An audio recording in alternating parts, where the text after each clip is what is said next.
Hello friends, let us now learn some important points about acute bacterial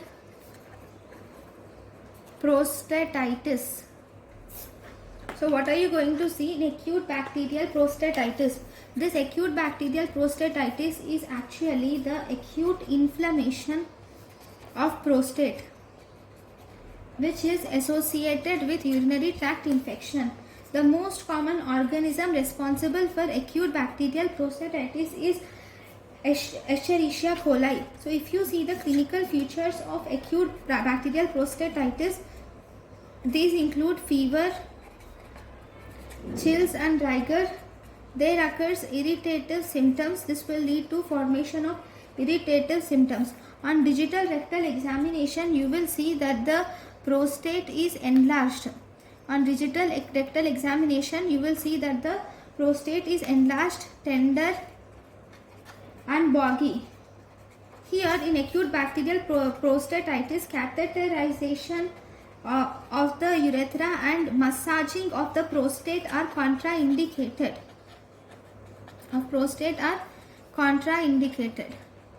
Okay, next, how are you going to treat it? Treatment is we can use antibiotics can be used.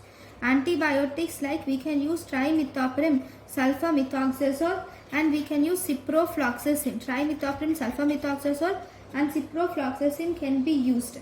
So here this treatment should be done in 4 to 6 weeks in order to prevent chronic. They are done for 4 to 6 weeks to prevent chronic bacterial prostatitis. Okay, so this acute bacterial prostatitis can also progress to chronic bacterial prostatitis. So what do you see in chronic bacterial prostatitis? In chronic bacterial prostatitis, in this you will see that there will be presence of persistent infection of prostate, you will see. Okay, and there will be recurrent attacks of UTI, persistent infection of prostate, and there will be recurrent attacks of UTI are seen. And if you see the investigations, you can see presence of microscopic examination can be done, and culture can be done on microscopic examination and culture the prostate. You will take microscopic examination and culture of prostatic expressate. That is, on pressing the prostate, the fluid or the liquid that you come, that will be sent for microscopic examination and culture. And you will also take urine is taken before and after prostate massage. Here the urine is taken before and after prostatic massage. Okay, and then you will send it for investigations, that is microscopic examination and culture. Then treatment is antibiotics should be given if there is chronic bacterial prostatitis for almost 3 to 4 months. Okay, next, this is about the chronic bacterial prostatitis. Then the next important infection of the prostate is presence of prostatic abscess. There can be development of prostatic abscess can develop. When does prostatic abscess develops? It is actually a complication of acute bacterial. It is a complication of acute bacterial prostatitis. So if you see the etiological or precipitation or predisposing factors of prostatic abscess include, it can be diabetes mellitus or renal insufficiency can lead to prostatic abscess, or there can be immunocompromised states can result in prostatic abscess.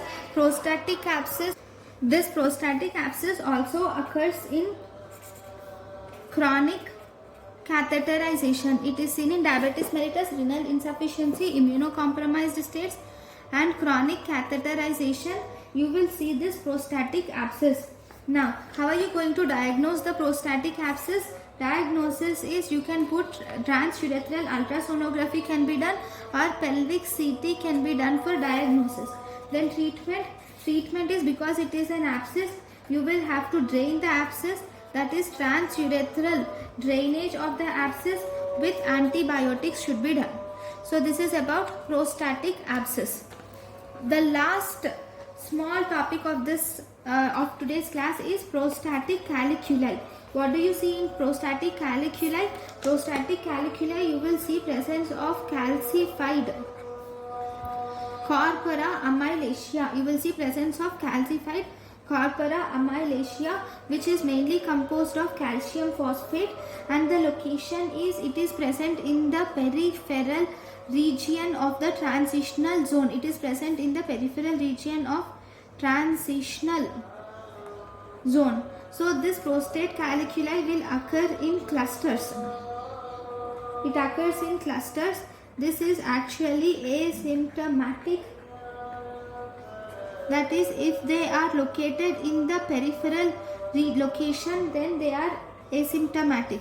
These prostatic caliculi do not predispose to infection. Okay, so this is about prostatic caliculi. Thank you for watching.